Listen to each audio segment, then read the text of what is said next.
నమస్కారం. లక్ష్మి చెప్పే కథలకు స్వాగతం. వీణులతో వీక్షించటానికి సిద్ధం కండి. ప్రియ సఖులు, ఇప్పుడు మనం ప్రముఖ సీనియర్ రచయిత శ్రీ పిఎస్ నారాయణ గారు రచించిన ఒక సూర్యుడు ఒక వెన్నెల ధారావాహికం నుండి రెండో భాగం వినేద్దామండి. మరునాడు ఉదయాన్నే కారులో తల్లిదండ్రుల అస్థికలు కృష్ణలో కలపటానికి బయలుదేరాడు రవీంద్ర. మేనమామ పరబ్రహ్మ శాస్త్రి గారు అప్పుడే కారులో కూర్చున్నారు. వెనక్గా జెన్నిఫర్ వచ్చింది. నువ్వు కూడా వస్తున్నావమ్మా? చిరాగ్గా అడిగాడు ప్రహ్లాదరావు.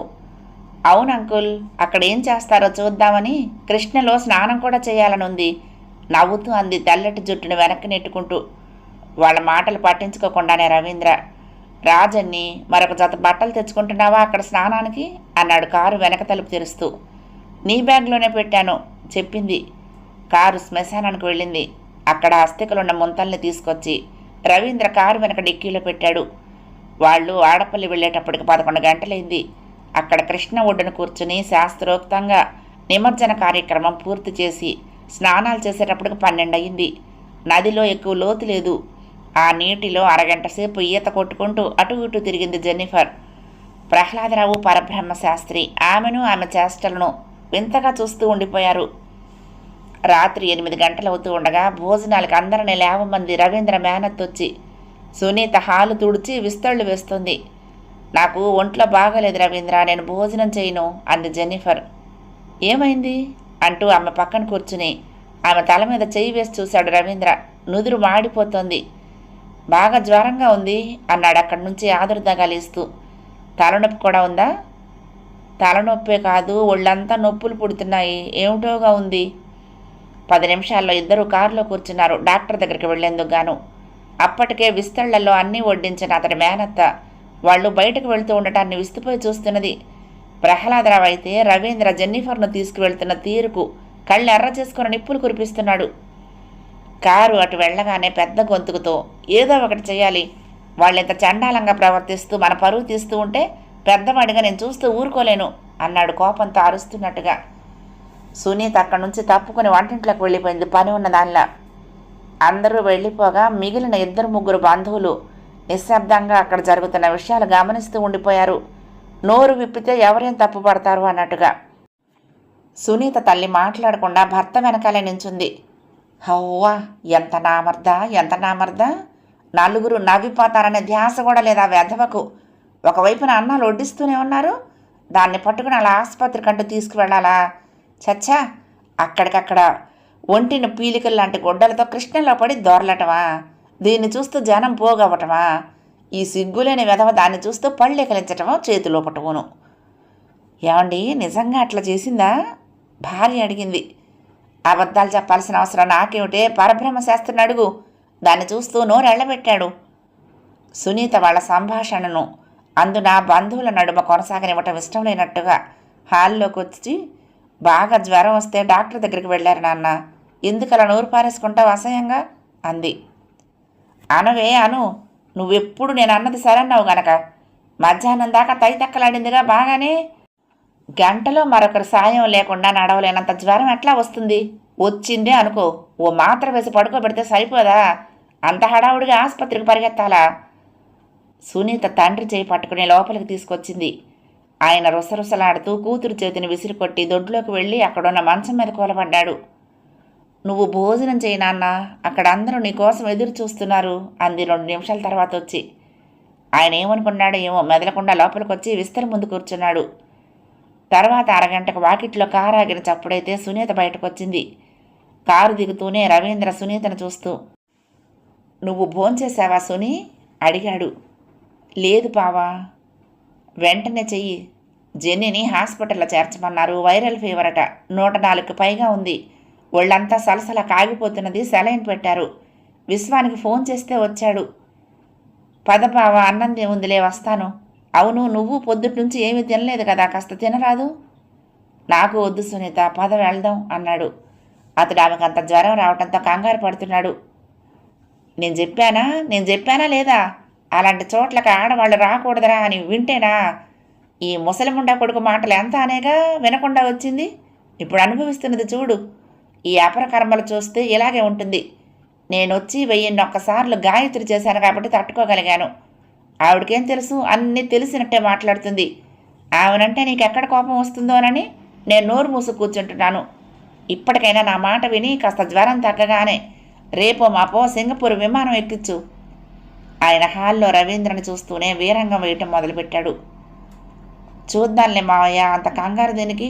డాక్టర్ చూశాడు కదా, మందులిస్తే తగ్గిపోతుంది.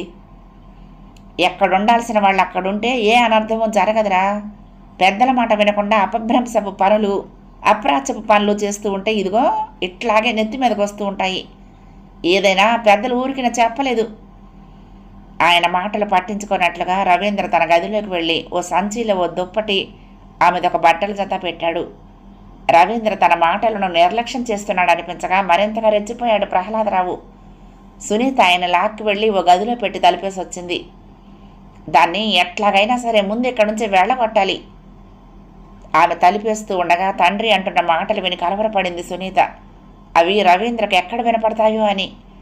రవీంద్ర అప్పటికే వెళ్ళి కారులో కూర్చున్నాడు. సునీత ఓ గ్లాసుని మంచినీళ్ళు తాగి వెళ్ళి కారు ఎక్కింది. రాత్రి 12 గంటలకు కానీ జెన్నిఫర్కు జ్వరం తగ్గుముఖం పట్టలేదు. అప్పుడే చెమటలు పడుతూ ఉండగా మూలుగుతూ అటూ ఇటూ అసహనంగా కదలసాగింది. మంచానికి ఒక పక్క రవీంద్ర, మరొక పక్కన సునీత కూర్చున్నారు ఆదుర్దాగా ఆమెనే చూస్తూ. జెన్నీ, ఏమైనా తాగుతావా? గ్లూకోజ్ కలిపిచ్చేదా? తాగాలనిపించడం లేదు అంటూనే సునీత వైపుకి తిరిగి, సారీ సునీత, మిమ్మల్ని అందరినీ ఇబ్బంది పెడుతున్నాను కదూ అంది లో గొంతుకుతో. లేదు లేదు, అలా ఎందుకు అనుకుంటున్నారు అంది సునీత. డోంట్ వర్రీ జెన్నీ, అలా అనుకునే వాళ్ళు ఎవరు ఇక్కడ లేరులే అన్నాడు అనునయంగా. కళ్ళు మూసుకుని ఏ టెన్షన్ లేకుండా హాయిగా నిద్రపో. అవును, అమ్మకు ఫోన్ చేస్తావా అడిగాడు. ఇప్పుడొద్దు, రాత్రిగా మాట్లాడింది. అసలు జ్వరం సంగతే చెప్పకూడదు, ఊరికే కంగారు పడుతుంది అంది జెన్నిఫర్ త్వరగా. ఆ రాత్రి తెల్లవారులు రవీంద్ర, సునీత ఆమె మంచం పక్కనే కళ్ళల్లో ఒత్తులు వేసుకొని చూస్తూ కూర్చున్నారు. మర్నాడు ఉదయం డాక్టర్ రౌండ్స్కి వచ్చే ముందు జ్వరం చూస్తే నూరుంది. ఆయన బ్లడ్ టెస్ట్ చేయిద్దాం అన్నాడు. తర్వాత సిస్టర్ వచ్చి బ్లడ్ శాంపిల్ తీసుకువెళ్ళింది. రవీంద్ర సునీతను తీసుకొని ఇంటికి వెళ్ళాడు. వాళ్ళు వెళ్ళేటప్పటికి వాకిట్లో ప్రహ్లాదరావు, పరబ్రహ్మ శాస్త్రి కూర్చుని రవీంద్ర కోసం ఎదురు చూస్తున్నారు. రేపు కర్మ మొదలు పెడదాం అనుకుంటున్నాం, 5వ రోజు. మనం వీలైనంత పెందలాడే వెళ్ళి ఎండెక్కక ముందే పూర్తి చేసుకుని రావచ్చు. రేపు అందున మొదటి రోజు కాస్త పని ఎక్కువగా ఉంటుంది పరబ్రహ్మ శాస్త్రి గారు అన్నారు.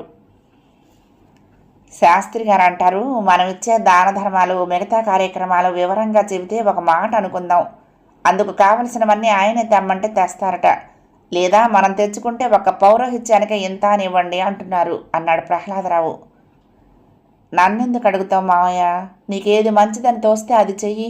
డబ్బు ఇంత అవుతుంది అని చెప్పు, ఇస్తాను. నీ ఇష్టం, నువ్వు ఎలా చేసినా సరే అన్నాడు లేస్తూ. మరొక విషయం, జెన్నీ ఆసుపత్రిలో ఉంది. ఇక్కడ ఇవి నేను చేస్తూ ఒంటరిగా ఆమెను ఆసుపత్రిలో వదలటం నాకు ఇష్టం లేదు. రేపు కాకుండా కర్మ 9వ రోజున మొదలు పెడదాం అన్నాడు. అట్లా ఎందుకురా, మేమంతా లేమా? సునీత లేదా? ఆసుపత్రిలో ఆ అమ్మాయి సంగతి మేము చూసుకోలేమా? నువ్వు నిశ్చింతగా రేపు కార్యక్రమం మొదలుపెట్టు. అన్నీ 2 చెయ్యాలి, అమ్మకు నాన్నకు విడివిడిగా అన్నాడు. కాదులే మావయ్య, దేశం కాని దేశంలో ఆ అమ్మాయిని అలా వదిలేయటం నాకు ఇష్టం లేదు అంటూ వాళ్లకు మరో మాటకు అవకాశం ఇవ్వకుండా అక్కడి నుంచి లోపలికి వెళ్ళిపోయాడు రవీంద్ర. ప్రహ్లాదరావు పళ్ళు కొరుక్కుంటూ లేచాడు. ఆమె గారు లేచి వీడితో పాటు ఆ కర్మ చేసేటందుకు కూడా రావాలి కాబోలు. ఏమో, రేపు వీడితో పాటు అది గుండు చేయించుకుంటుందేమో కర్మ అన్నాడు ఏహ్యంగా. పరబ్రహ్మ శాస్త్రి నవ్వుకుంటూ వెళ్ళిపోయాడు. ఇక ఎలాగూ కర్మ మొదలయ్యేది 9వ రోజేలే అనుకుని. సునీత స్నానం చేసి వచ్చింది. అప్పటికే తల్లి చేసిన ఉప్మాను ఓ ప్లేట్లో పెట్టి రవీంద్రకిచ్చి తను ఒకటి తీసుకుంది. ఒక పని చెయ్యి, నేను ముందు ఆసుపత్రికి వెళ్తాను. 12ంటికి జెన్నీ ఏం తింటుందో కనుక్కొని నీకు ఫోన్ చేసి కారు పంపుతాను. ఫుడ్ తీసుకొని నువ్వు వచ్చేసేయి అన్నాడు రవీంద్ర సునీతతో. అతడు అటు వెళ్ళగానే ప్రహ్లాదరావు కూతుర్ని రవీంద్ర గదిలోకి తీసుకువెళ్ళి తలుపు లోపల గడియ పెట్టేశాడు. ఏమిటి వీళ్ళ వ్యవహారం? పెళ్లి కూడా చేసుకున్నారటనా? నాకేం తెలుసు నాన్న, మనలాగా వాళ్ళకు మంగళసూత్రాలు, కాలికి మెట్టెలు ఉండవు కదా అంద నిర్లక్ష్యంగా. ఆ అమ్మాయి చుట్టూ తిరుగుతూ నువ్వు కనిపెట్టింది ఏమిటే మరి? ఎంత చదువు చదివి? ఏమో నాన్న, నేను చదివిన చదువులో ఇలాంటివి చెప్పరు అంది ఎగతాళిగా. సంతోషించావులే తెలివికి. మీ బావ ఆస్తి ఎంతో తెలుసా? బయటికి కనపడేదే ₹1,00,00,000 దాకా ఉంది. ఇంకా బ్యాంకుల్లో క్యాషు, డిపాజిట్లు, సొమ్ములు కలిపితే ఎంతవుతుందో ఊహించు. చూస్తూ చూస్తూ ఏ అనామకురాలో వాటిని అనుభవించడం నేను సహించలేను. బావను నువ్వు పెళ్లి చేసుకోవాలి. ఈ ఆస్తంతా నువ్వే అనుభవించాలి. బాగానే ఉంది నాన్న నువ్వు చెప్పేది. బావ ఒప్పుకోవాలిగా. ఆయన గారికి ఇష్టం లేకుండా ఏ నాటకాలు ఆడి నేను ఆయన భార్య నవ్వటం నాకు ఇష్టం లేదు. అది నీకు ముందు నుంచి చెప్తూనే ఉన్నాను. అనవసరంగా నా బుర్రను నీ వెధవాలోచనలతో పాడు చేయబోకు అంటూనే మెరుపులా తలుపు తీసుకుని బయటకు వచ్చేసింది. ఎవరు భవిష్యత్తు ఎలా ఉందో ఎవరు చెప్పగలరు? డబ్బు కోసం గెడ్డి తినటం అంటే మన పతనానికి మనం అంకురార్పణ చేసుకోవటం అన్నమాటే అనుకుంది. తర్వాత గంటకు రవీంద్ర ఫోన్ చేశాడు. బ్రెడ్ తెప్పించి కాల్చి పట్టుకురా, ఇక్కడ నేను జామ్ బాటిల్ తెప్పిస్తాను. మంచినీళ్ళు కాచి చల్లార్చి ఓ సీసాల పోసి తీసుకురా. ఇప్పుడు 11 అయింది, 12ంటికి కారు పంపిస్తాను అన్నాడు. 3వ రోజు మధ్యాహ్నం జెన్నిఫర్ను ఆసుపత్రి నుంచి తీసుకొచ్చాడు రవీంద్ర. ఆ రోజు ఉదయం అతడు ఆసుపత్రికి వెళ్ళేటప్పటికే ఆమె బట్టలు సర్ది సంచిలో పెట్టుకుని ఇంటికి వచ్చేటందుకు గాను తయారుగా కూర్చుంది. ఇప్పుడే డాక్టర్ వచ్చి వెళ్లారు. బ్లడ్ రిపోర్ట్లో కాస్త ఎనిమిగ్గా ఉన్నట్టు వచ్చిందిట. నెత్తురు పట్టేటందుకు బలానికి మందులు రాసిచ్చారు. ఈ పూట ఇంటికి వెళ్ళిపోమన్నారు. నేను సింగపూర్ వెళ్ళిపోదామనుకుంటున్నాను అంది. విచిత్రంగా ఆమె వంక చూశాడు రవీంద్ర. భయపడ్డావా? దేనికి భయం? మరి ఇంత అర్ధాంతరంగా వెళ్ళిపోతానంటుంటేను ఇక్కడుంటే ఆరోగ్యం పాడవుతుందనుకున్నావా? ఆమె నవ్వింది భుజాలెగరేస్తూ. ఇంత చిన్న విషయానికా భయపడాల్సింది? నువ్వెప్పుడు వస్తున్నావు? నువ్వు వీలైనంత త్వరలో వచ్చేసేయి అంది. 5వ అంతస్తులో ఉన్న ఆ గదిలో నుంచి బయటకు శూన్యంలోకి చూస్తున్నట్లుగా కళ్ళు అప్పగించి చూస్తూ. ఆమె మాటలు చాలా పేలవంగా ఉన్నాయి. ఏమైంది? అకస్మాత్తుగా నీ ప్రోగ్రాం ఎందుకు మార్చుకోవలసి వచ్చింది? 12వ రోజు కార్యక్రమం అయిన తర్వాత వెళ్తానన్నావు కదా అన్నాడు. అనుకున్నాను, కానీ ఇక్కడ ఉండబుద్ధి కావటం లేదు, వెళ్ళిపోతాను. నిన్నెవరైనా ఏమైనా అన్నారా? వింతగా ఆమెనే చూస్తూ అన్నాడు. నన్ను ఎవరైనా ఏమైనా అనేటందుకు అవకాశమే ఉంది అంటే నువ్వే అనాలి అంది నవ్వుతూ. తడబడ్డాడు రవీంద్ర. సారీ, తెలిసి నేనేమీ తప్పుగా మాట్లాడలేదు. ఏమన్నానో చెప్పు, విత్డ్రా చేసుకుంటాను అన్నాడు. జెన్నిఫర్ పకపక నవ్వింది. నీకు జీవిత భాగస్వామిని అవ్వాలని కోరుకోవటం నా అదృష్టం. నువ్వు అన్నావని నేను అన్నానా?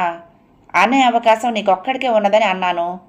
అతడి భుజాల మీదుగా చేతులు వేసి ఓసారి మూసి ఉన్న తలుపు వంక చూసి అతన్ని హత్తుకుపోతూ కాలి వేళ్ల మీదుగా లేస్తూ కనురెప్పలు వాలిపోతూ ఉండగా, ఐ లవ్ యూ రవి, నువ్వు లేకుండా నేను బ్రతకలేను అంటూ అతడి పెదవులను తన పెదవులతో మూసేసి గట్టిగా చుమ్మించింది. మరుక్షణంలోనే అతన్ని వదిలేసి, సో వెళ్ళి ముందు హాస్పిటల్ బిల్లు చెల్లించి డిశ్చార్జ్ సర్టిఫికెట్ తీసుకురా, వెళ్ళిపోదాం అంది. అతడు పెదవులను జేబు రుమాలతో అద్దుకుంటూ నవ్వుకుంటూ బయటికి వెళ్ళిపోయాడు. ఇంటి ముందు కారు ఆగేటప్పటికి వంటలు పూర్తయ్యాయి. వీళ్ళెప్పుడు వస్తారా, వడ్డన్లు ఎప్పుడు ప్రారంభిద్దామా అన్నట్లు రవీంద్ర మేనత్త వంటింట్లోకి హాల్లోకి తిరుగుతున్నది. ట్రావెల్ ఏజెంట్కి ఫోన్ చేయి అంది లోపలికి వస్తూనే జెన్నిఫర్ రవీంద్రతో. తప్పదా? ఓహో, నా మాట విను. నువ్వు కూడా ఇక్కడ వ్యవహారాలన్నీ సెటిల్ చేసుకుని తొందరగా వస్తే అమ్మను అమెరికా నుండి 1-2 నెలల్లో వచ్చేయమంటాను. మన వెడ్డింగ్ చూసి వెళ్తుంది అంది. తెల్లటి ఆమె ముఖం ఆ మాట చెప్తున్నప్పుడు ఎర్రగా కందింది. మర్నాడు ఉదయం 11 గంటలకు ఫ్లైట్ ఉన్నదని తెలిసి టికెట్ బుక్ చేశాడు రవీంద్ర. భోజనాల దగ్గర చెప్పాడు. సునీత, జెన్నిఫర్ రేపు ఉదయం సింగపూర్ వెళ్ళిపోతుంది. సాయంత్రం ఆమెను తీసుకువెళ్ళి చార్మినార్ చూపించి అక్కడ గాజులు, ఈర టాప్స్ కొనుక్కుంటుందిట. సెలెక్ట్ చేసి పెట్టు అన్నాడు అన్నం వడ్డిస్తున్న ఆమెతో. అదేంటి, నీతో పాటు సెలవు పెట్టలేదా? జెన్నీకి ఏదో అర్జెంటు పని ఉన్నదట, అక్కడ ముందుగానే వెళ్ళాలంటున్నది. అదేమిటమ్మా, ఇండియా వచ్చి ఇండియా అందాలను చూడకుండా వెళ్ళటమా? ఇక్కడ ఈ కార్యక్రమం అయిన తర్వాత రవీంద్ర నీకు ముఖ్యమైన ప్రదేశాలు చూపిస్తాడు. చూసి వెళ్దు గాని మళ్ళీ వస్తావో రావో అన్నాడు ప్రహ్లాదరావు నోట్లో ముద్ద పెట్టుకోబోతున్న వాడల్లా ఆగి. లోపల నుంచి మాత్రం ఆయనకు ఆమె వెళ్ళిపోతున్నందుకు గాను సంతోషం తన్నుకొస్తోంది. ఆమె అర్ధాంతరంగా వెళ్ళిపోవటానికి నిర్ణయించుకోవటం తనకెంతో బాధగా ఉన్నట్లు మొహం పెట్టాడు. లేదంకుల్, నేను వెళ్ళాలి. చూద్దాం, మరొకసారి ఇండియాకు రాకూడదనే ఉంది. ఎన్నిసార్లైనా రావచ్చు అంది రవీంద్ర వంకే చూస్తూ. మర్నాడు ఉదయం 9 గంటలకు జెన్నిఫర్ తన పెట్టి తీసుకుని బయలుదేరింది. రవీంద్ర, సునీత ఎయిర్పోర్టుకు వెళ్ళి ఆమెను పంపించి రావటానికి బయలుదేరారు. ఇంకో అరగంటలో బయలుదేరతారనగా ప్రహ్లాదరావు కూతుర్ని పట్టుకుని ఎవ్వరూ లేకుండా చూసి, విమానాశ్రయానికి నువ్వు వెళ్ళు, విమానం వెళ్ళిందాకా అక్కడే ఉండు. నిజంగా దాన్ని విమానం ఎక్కిస్తాడో లేక ఇక్కడ నలుగురు 4 రకాలుగా అనుకుంటున్నారని తీసుకెళ్లేదైనా హోటల్లో ఉంచేస్తాడో గమనించు అన్నాడు.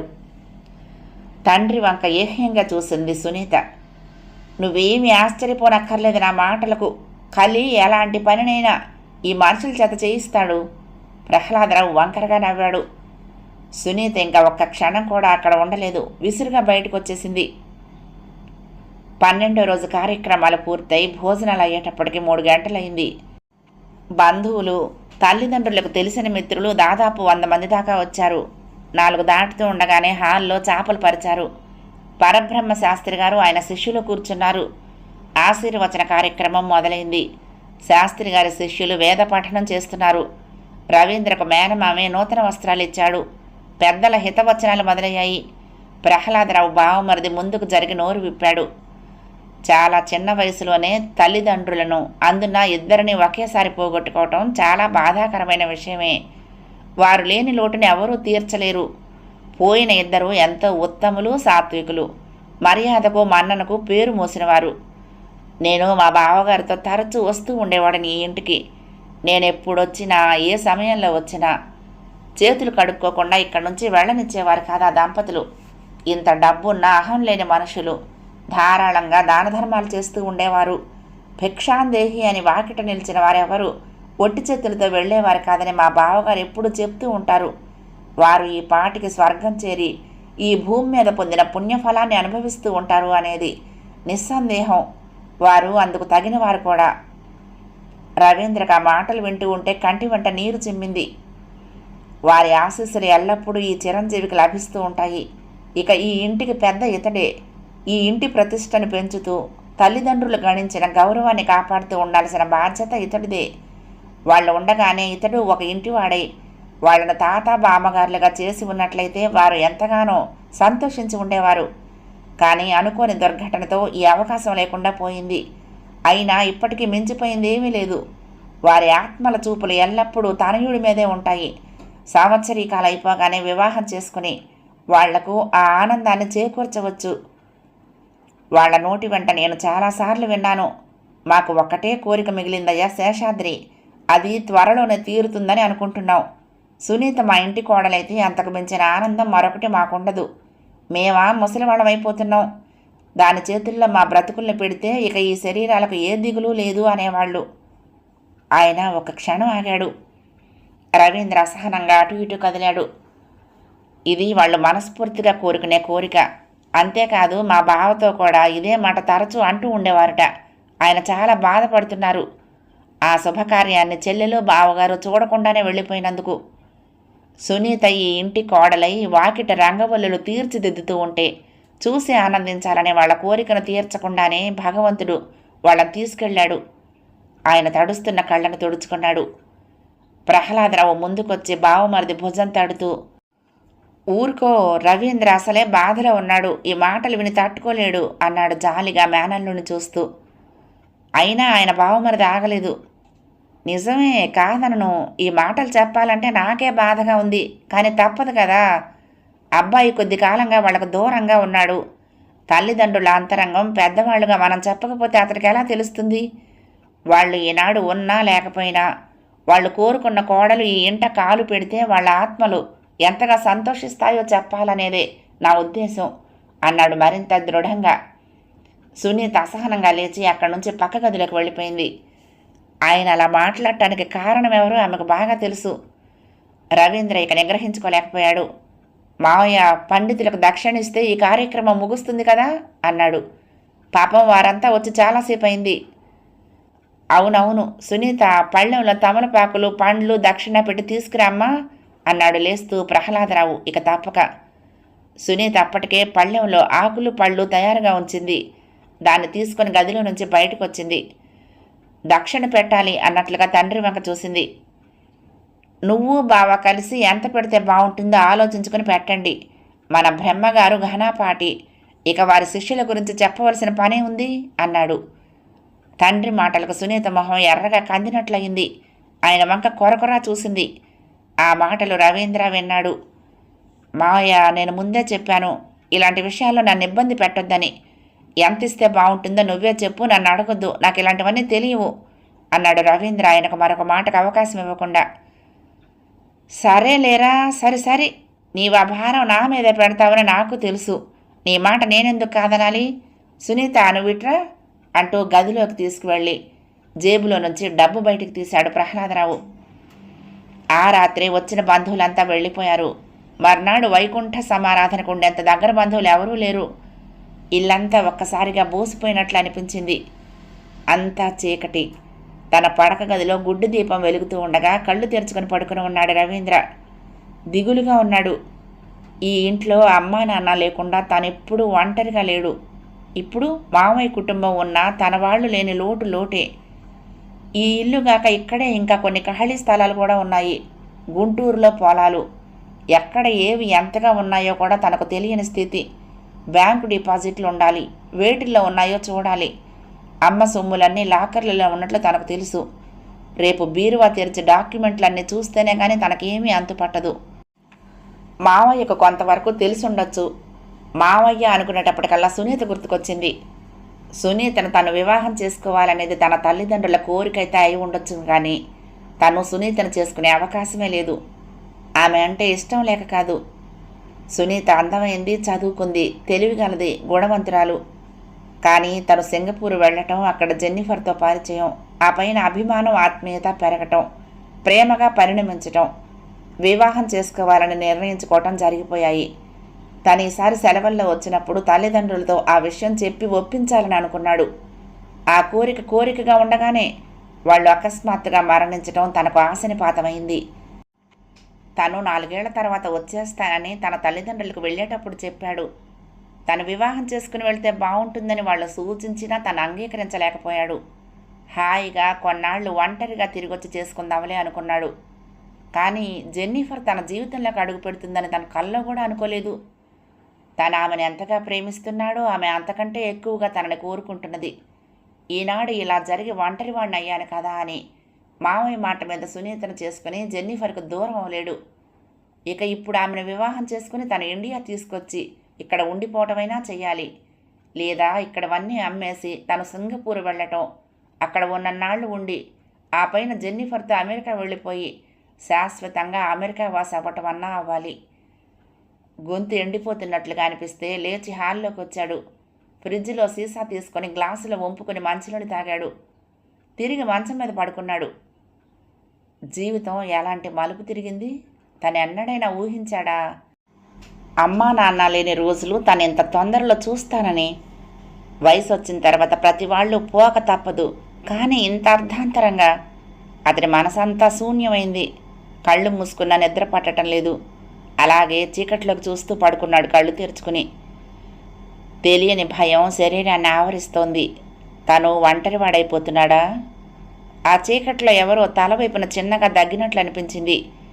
ఆలోచనలు తెగిపోగా ఉలిక్కి పడ్డట్లుగా తలెత్తాడు.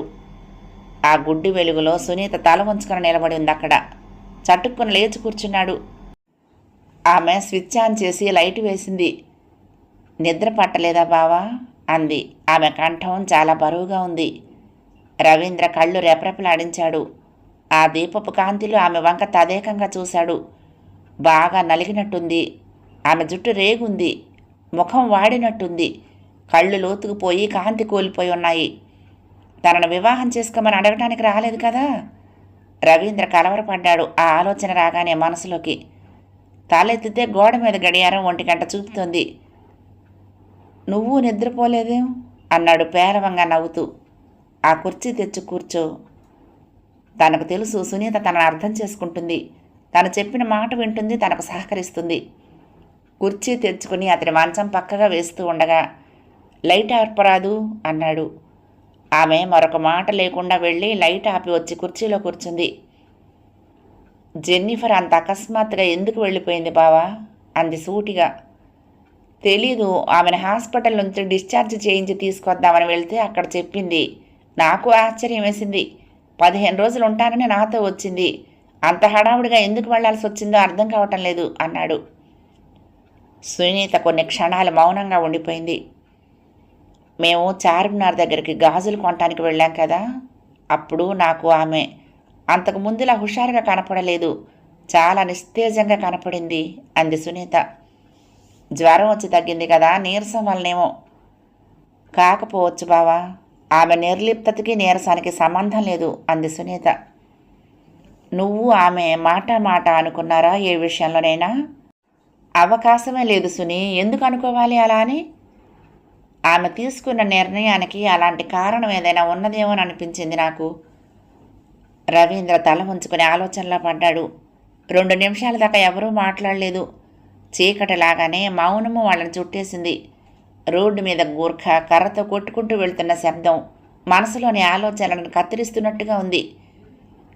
నేను ఇలా అడుగుతున్నానని ఏమీ అనుకోకు బావా, నన్ను క్షమించాలి. మీరిద్దరూ వివాహం చేసుకున్నారా లేదా చేసుకోవాలనుకుంటున్నారా? ఉలిక్కి పడ్డట్లుగా తలెత్తాడు రవీంద్ర. ఉక్కిరిబిక్కిరయ్యాడు ఆమె అంత సూటిగా అడిగేటప్పటికి. అతడి ముఖం ఆ గుడ్డి వెలుగులో మరింతగా నల్లబడిపోయింది. తడబడ్డాడు. నువ్వేమనుకుంటున్నావు సునీ? సునీత పేలవంగా నవ్వింది. ఆ రెండింటిలో ఏది జరిగినా ఆశ్చర్యపోవాల్సిన అవసరం లేదనుకున్నాను అంది. నన్ను మన్నించలేవా సునీ? దేనికి బావా? సూటిగా అతని ముఖంలోకి చూస్తూ అంది. మన 2 కుటుంబాల్లోని పెద్దల మాటలను నేను తిరస్కరిస్తున్నందుకు. మరొకరి కోసం మనం కాపురం చేయలేం కదా. మనకు మన జీవిత భాగస్వామిని ఎన్నుకునే స్వాతంత్ర్యం ఉంది అంది తలుపులు తీసి ఉన్న కిటికీలో నుండి బయటికి చూస్తూ. కానీ ఏం మాట్లాడాలో అర్థం కానట్టుగా ఆగిపోయాడు రవీంద్ర. నువ్వు బాధపడవలసిందేం లేదు బావా. ఆమె కుర్చీలో నుంచి లేచింది. నేను జెన్నిఫర్ అకస్మాత్తుగా ఇక్కడి నుంచి వెళ్ళిపోవటానికి కారణం తెలుసుకోవాలని వచ్చాను, కానీ నీ క్షమాపణల కోసం కాదు. పైవాడు మన జీవితాలను ఎలా గడపాలో పుట్టినప్పుడే రాసి పెడతాడు. వాటిని అలాగే వెళ్ళని. బాధగా లేదా నీకు? ఆమె ముఖం చూడలేనట్లుగా తల వంచుకుని అన్నాడు. నాన్న అమ్మ ఒకేసారి పోయారు. నువ్వెన్నాళ్ళు బాధపడతావు? కొద్ది రోజులేగా. తర్వాత జీవితం మామూలుగా వెళ్ళిపోతుంది. ఉద్యోగం, పెళ్ళాం, పిల్లలు. ఆమె నవ్వింది. అంటే అంటే ఏముంది? నా వివాహం నీతో కావటం లేదని తెలిసి నేను బాధపడటం లేదని చెప్పటం ఆత్మవంచనే. కానీ చేసేదేముంది? అలా జరగాల్సి ఉన్నప్పుడు అలాగే జరుగుతుంది. ప్రతి గాయము మానుతుంది. కానీ కొన్నింటికి ఎక్కువ సమయం పడుతుంది అంతే. రవీంద్ర మాట్లాడలేకపోయాడు. ఆమె మాటల తోటాల్లా అతని గుండెల్లో గుచ్చుకొని అతను విలవిల్లాడేలా చేసింది. నన్ను మన్నించలేవా సునీ? నేను చెప్పాను బావా, అలాంటి అవసరమే లేదు. ఒకవేళ నేనే మరొకరి ప్రేమలో పడ్డాననుకో, ఇదే పరిస్థితి వచ్చి ఉండేది. అప్పుడు నువ్వేం చేసేవాడివి అంది ఆ విషయాన్ని చాలా తేలిగ్గా తీసుకుంటున్నట్లుగా నవ్వుతూ. ఆ గుడ్డి వెలుగులో ఆమె ముఖంలోకి చూస్తున్నాడు రవీంద్ర. ఆ ముఖంలోని ప్రశాంతత అతన్ని అబ్బురపరిచింది. ఆమె మనసు వయసుకు మించి పెరిగిపోయిందా అనిపించింది. ఇప్పుడేం చేద్దామని అడిగాడు. ఆమె ఆలోచిస్తున్నట్లుగా కొద్ది క్షణాలు తల వంచుకుని నిలబడింది. గ్రాడ్యుయేషన్ తోటి ఆపేశాను కదా, ఇప్పుడు మళ్ళీ చదివితే ఎలా ఉంటుందా అని ఆలోచిస్తున్నాను. మనిషికి వ్యాపకం వ్యాయామం లాంటిది బావా. రాత్రులు పడుకున్నప్పుడు వచ్చే పిచ్చి పిచ్చి ఆలోచనలను పగటిపూట కూడా ఎందుకు కొని తెచ్చుకోవాలి అంటూ పెద్దగా నవ్వింది. రవీంద్ర జాలిగా ఆమె వంక చూస్తూ ఓ దీర్ఘ నిశ్వాసం విడిచాడు. నేను మావయ్యకు చెప్తాను, ఎంత కఠినమైనా పర్వాలేదు, నీకు మంచి సంబంధం చూడమని అన్నాడు. సునీత గాబరా పడిపోతూ అంది. ఆ పని మాత్రం చెయ్యబోకు. అది పుండు మీద కారం రాసినట్లే అవుతుంది. ఎవరికి? ఇద్దరికీను, ముఖ్యంగా ఆయనకు. ఈ విషయాన్ని ఇంతటితో వదిలేసేయి. నా మనసు గందరగోళంగా ఉంది. నాకు సరైన మార్గం చూపలేవా అడిగాడు. జెన్నిఫర్తో సింగపూర్లోనే ఉండిపోదామనా లేక ఇక్కడికొచ్చి సెటిల్ అవ్వాలనా? ఇందాక అడిగిన దానికి సమాధానం చెప్తాను. ఇంకా మా వివాహం కాలేదు. చేసుకోవాలని మాత్రమే నిర్ణయించుకున్నాం. ఆమెది అమెరికా చెప్పాడు. అయితే అమెరికా వెళ్ళిపోతావా? జెన్నీతో నేను ఆ విషయం ఇంతవరకు చర్చించలేదు. ఆమె ఇండియాలో సెటిల్ అవుదామంటే సరే, లేదంటే ఇక్కడ వీటిని ఏం చేయాలో అర్థం కావటం లేదు. ఒకటి మాత్రం చేద్దామనుకుంటున్నాను. ఓ నిర్ణయం తీసుకునే వరకు ఆ విషయంలో మామయ్యకు శ్రమ పెడదాం అనుకుంటున్నాను అన్నాడు. వద్దు, చాలా త్వరగా అంది. తండ్రి ఆలోచనలు ఆమెకు తెలుసు కనుక. అదేంటి సుని? అంటే ఒకటాయన పెద్దవాడయ్యాడు బావా, మొహమాటానికి తీసుకున్నా న్యాయం చేకూర్చలేడు. 2 బంధుత్వాలు తెగిపోవడానికి డబ్బు కారణం కాకూడదు. తండ్రి అంతరంగాన్ని బావ ముందు బట్టబయలు చేయటం ఇష్టం లేక గుమ్మరంగా చెప్పింది. ఆయన పెద్దవాడు చేయలేడు అనుకుంటే ఎక్కువ రోజులు శ్రమ పెట్టకుండా త్వరలోనే ఓ నిర్ణయం తీసుకుంటాను. ఇక బంధుత్వాలు తెగేటంత సమస్యలు మన నడుమేమి రావులే అన్నాడు. రావచ్చు, రాకపోవచ్చు, అది వేరే విషయం. అలా చేయటం మాత్రం నాకు ఇష్టం లేదు అంది దృఢంగా. ఆలోచిస్తున్నట్లుగా కొద్ది క్షణాలాగాడు. అవును, సుధీర్ అంతగా కనపడటం లేదు. ఎక్కడైనా ఉద్యోగంలో చేరాడా? ఓ మెరుపులా 5 నిమిషాలు కనపడి మాయమవుతున్నాడు. వాడితో కూర్చుని తీరిగ్గా మాట్లాడిందే లేదు నేను అన్నాడు నవ్వుతూ. వాడికి నాటకాల పిచ్చి. సినిమా దర్శకుడు ఎవరైనా తన నాటకం చూసి సరాసరి హీరోగానే బుక్ చేసుకుంటాడని ఆశ. పైసా సంపాదన లేదు, వయసు వచ్చింది, నాన్నకు అదే దిగులు అంది తల వంచుకుని. 2వ భాగం సమాప్తం. ప్రియ సఖులు, ఈ కథ మీకు నచ్చితే తప్పకుండా లైక్ చేయండి, షేర్ చేయండి, కామెంట్ చేయండి, సబ్స్క్రైబ్ చేసుకుని నన్ను ఎంకరేజ్ చేయండి. ఉంటానండి. ప్రేమతో లక్ష్మి, కృష్ణా తీరం దుర్గమ్మ సన్నిధానం. నమస్తే.